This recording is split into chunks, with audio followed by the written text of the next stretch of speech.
Hi అండి, నమస్తే. నేను ఈరోజైతే మీకు పెరుగు చట్నీ ఏ విధంగా తయారు చేయాలో చూపిస్తానండి. ముందుగా మనమైతే పెరుగుని చూపిస్తున్నాను చూడండి. ఇదండి పెరుగు చట్నీకి కావాల్సిన ఐటమ్స్ని ఇప్పుడు చూపిస్తానండి మన వీడియోలో.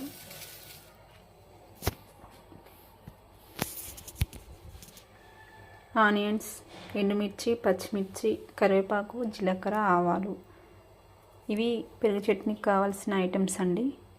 మనం పెరుగు చట్నీ ఏ విధంగా తాలింపు వేసుకోవాలో ఇప్పుడు చూపిస్తున్నాను. ముందుగా అయితే గ్యాస్ మీద ఒక బౌల్ పెట్టానండి. పెరుగు చట్నీకి సరిపడే ఆయిల్ వేస్తున్నాను.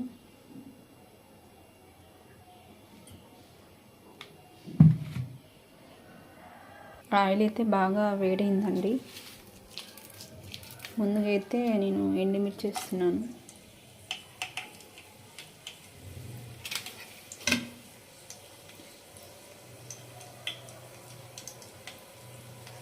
ఇలా ఎండుమిర్చి వేసిన తర్వాత పచ్చిమిర్చి కూడా వేస్తున్నానండి.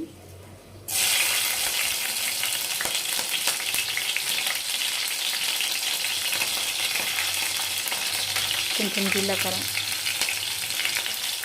ఆవాలు, కరివేపాకు,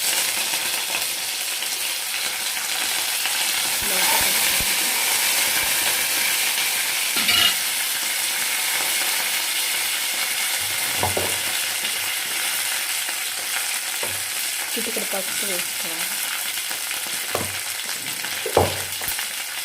ముందుగా అయితే వీడియోలో చూపించిన పెరుగుని తాలింపులో వేస్తున్నానండి.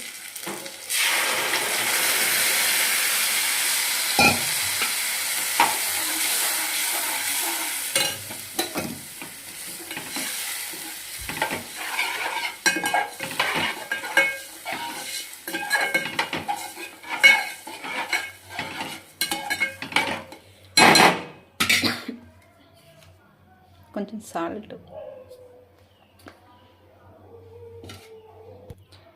సాల్ట్ వేసిన తర్వాత ఈ విధంగా పెట్టుకోవాలండి. తాలింపు అంతా అయిపోయిన తర్వాత ముందుగా కట్ చేసిన ఆనియన్స్ ముక్కలనైతే పైన ఇలా వేసుకోవాలి. ఇలా వేసుకోవడం వల్ల చాలా టేస్టీగా ఉంటుంది పెరుగు చట్నీ. ఒకసారి అయితే అందరు ట్రై చేసి అయితే చూడండి. చాలా అంటే చాలా బాగుంటుంది. మేమైతే ఇలానే చేసుకుంటాం 3 days 4 days ఒకసారి. మీరు కూడా ఒకసారి అందరూ ఇలా ట్రై చేసి చూడండి. మీకు మా ఛానల్ నచ్చినట్లయితే ఒక లైక్ అయితే ఇవ్వండి ప్లీజ్.